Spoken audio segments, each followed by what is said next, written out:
Assalamualaikum warahmatullahi wabarakatuh. Bismillahirrahmanirrahim. Alhamdulillahirabbil alamin. Wassalatu wassalamu ala asyrafil mursalin sayyidina wa maulana Muhammad wa ala alihi wa sahbihi ajma'in. Allahumma salli ala sayyidina Muhammad wa ala ali sayyidina Muhammad kama sallaita ala sayyidina Ibrahim wa ala ali sayyidina Ibrahim innaka Hamidum Majid. وسلم تسليما كثيرا كثيرا ومن تبعهم بإحسان إلى يوم الدين عدد خلقه تعالى ورضا نفسه وزنة عرشه ومداد كلماته كما يحب ربنا ويرضى. Alhamdulillah, kita masih bersama surah Al-Ghasyiyah, bahagian yang ketiga yang diawali dengan qaulihi ta'ala, firman Allah Ta'ala, afala yanzuruna ilal ibli kaifa khuliqat, ayat 17 hingga 26. A'udzu billahi minasy syaithanir rajim. Bismillahirrahmanirrahim.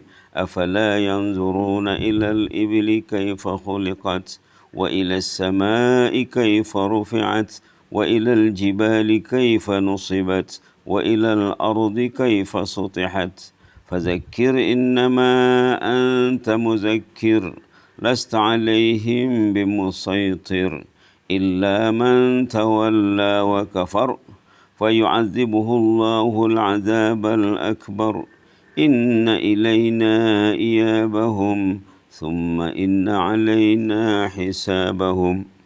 Sadaqallahul azim. Allahumma inna nas'aluka al-'afwa wal-'afiyah. Allahumma afina wa'fu anna.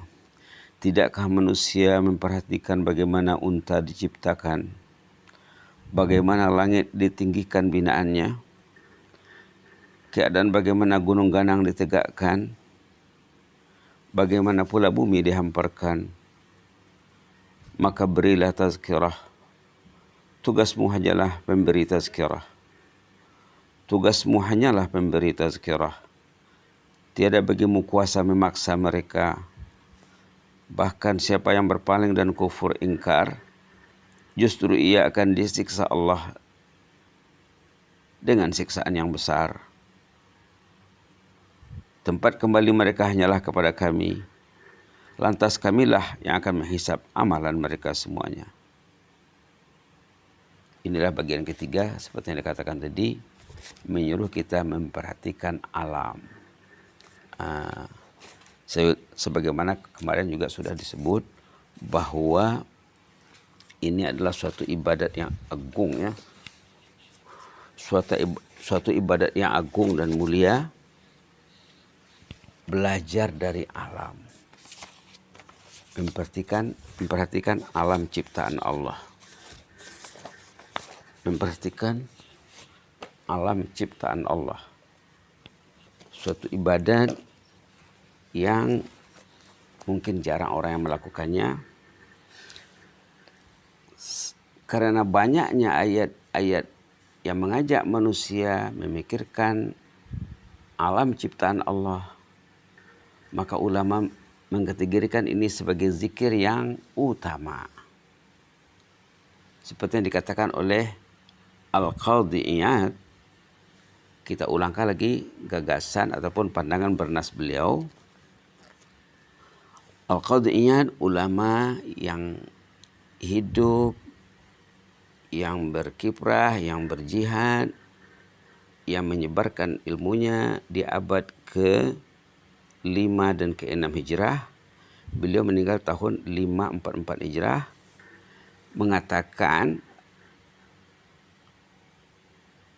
Al-Qadhi Iyad mengatakan zikrullah ada dua kategori.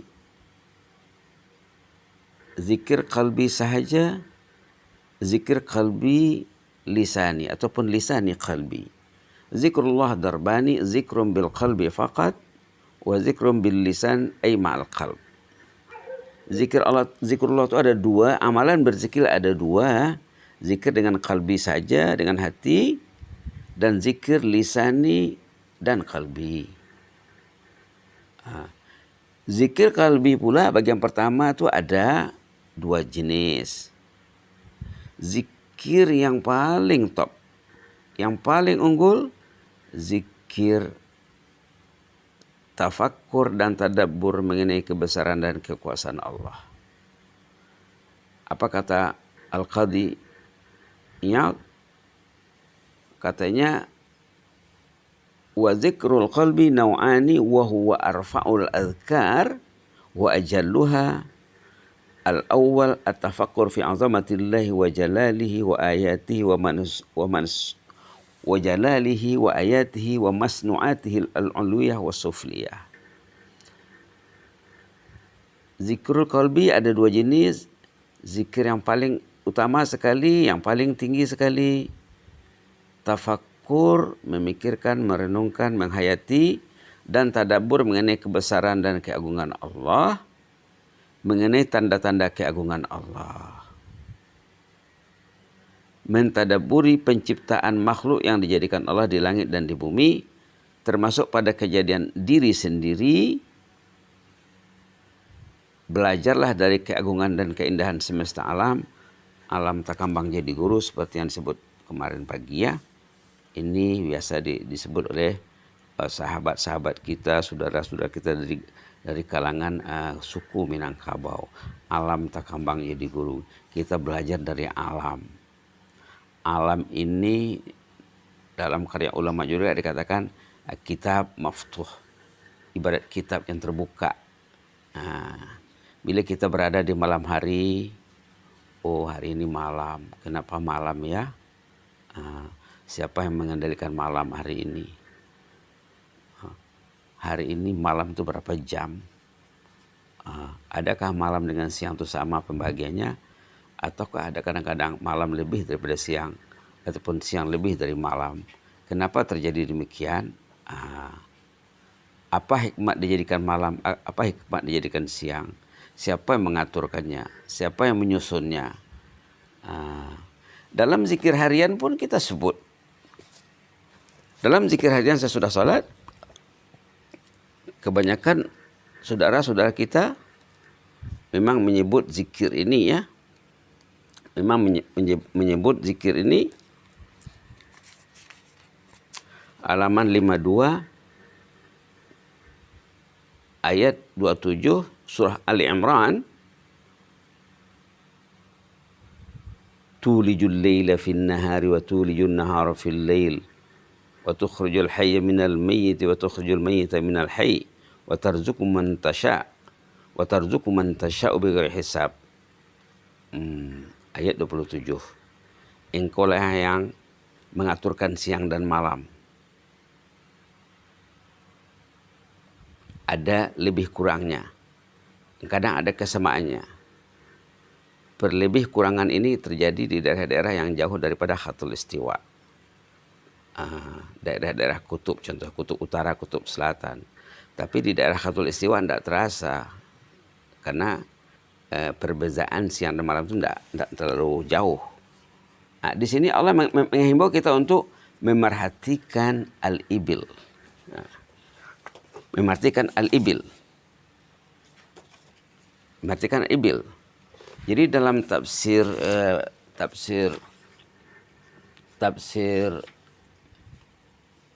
Al-Munir di halaman 207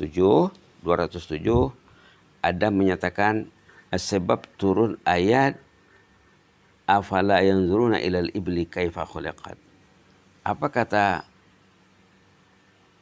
Profesor Dr. Wahbah Zuhaili rahimahullah mengenai turunnya ayat 17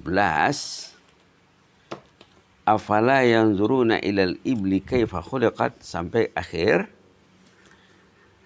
Kata Prof. Wahbah Zuhaili, Ibnu Jarir, Ibnu Abi Hatim, dan Abid bin Humaid telah meriwayatkan dari Qatadah tentang hadis sebab turunnya surah ini, ayat ini, apabila Allah mensifatkan apa yang ada di dalam surga, golongan orang yang sesat merasa pelik dan heran.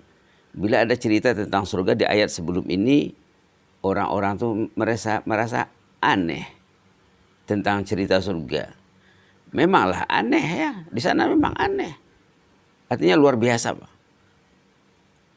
Jadi mereka merasa aneh, lalu datanglah ayat menyuruh mereka berpikir, cobalah pikirkan kejadian unta macam mana katanya. Kan aneh itu unta. Itu baru di dunia itu baru kecil. Nah, itulah dia.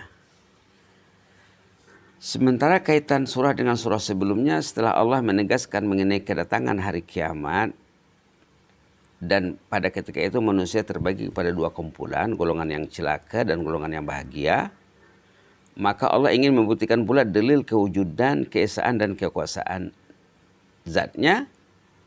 Semuanya itu dapat dilihat dari penciptaan langit yang tinggi, bumi, tempat manusia tinggal, unta yang mereka gunakan untuk membawa barangan dari satu tempat ke tempat lain.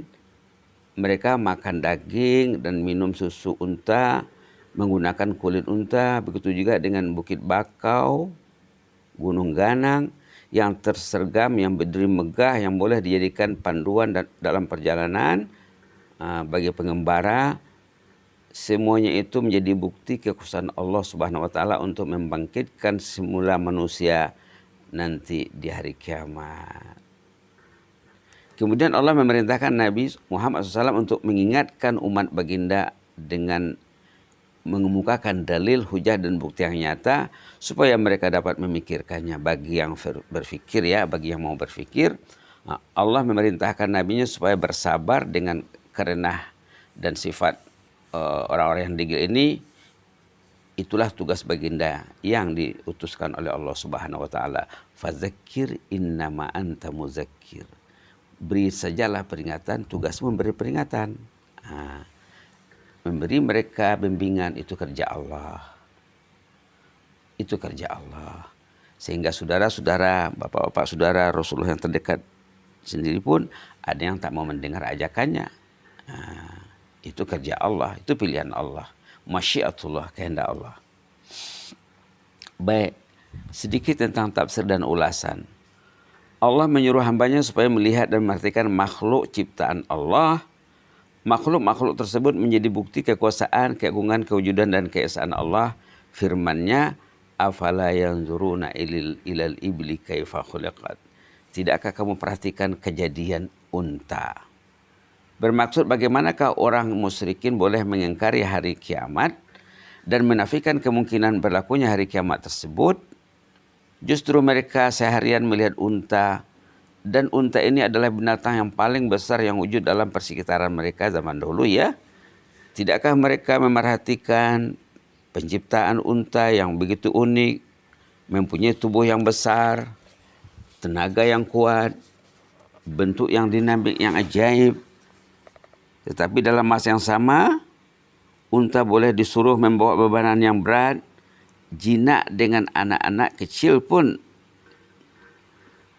akor ya. Dagingnya boleh dimakan, kulitnya boleh digunakan, susunya dapat diminum. Dan unta sangat sabar menahan lapar dan dahaga. Allah memulakan dengan unta sebagai contoh karena ia binatang yang lumrah menjadi milik orang Arab.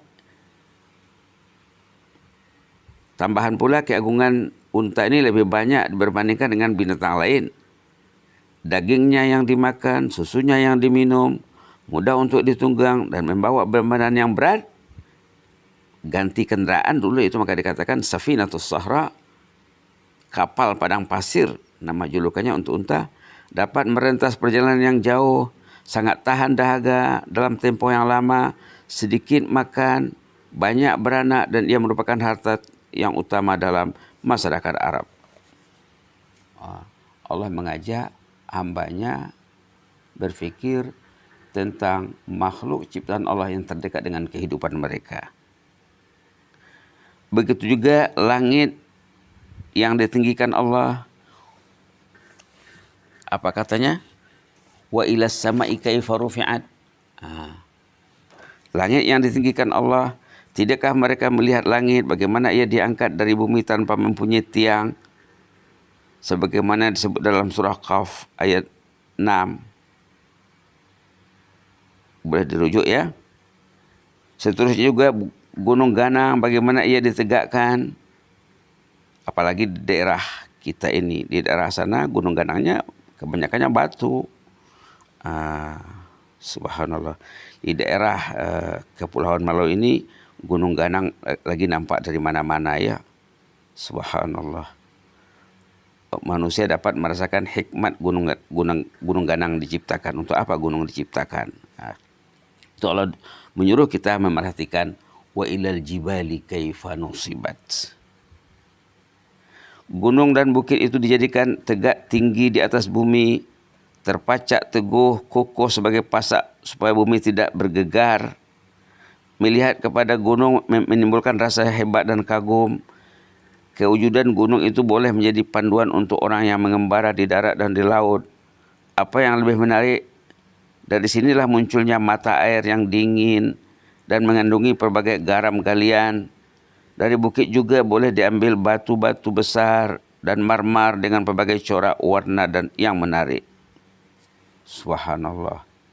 Begitulah ya, kita terhenti tentang afala yanzuruna ilal ibli kaifa khuliqat wa ilas sama'i kaifa rufi'at wa ilal jibali kaifa nusibat.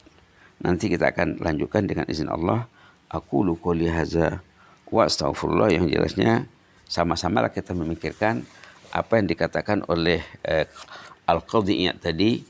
Zikir yang paling utama, zikir memikirkan alam ciptaan Allah untuk mendekatkan diri kita kepada Allah, untuk meningkatkan keimanan kita.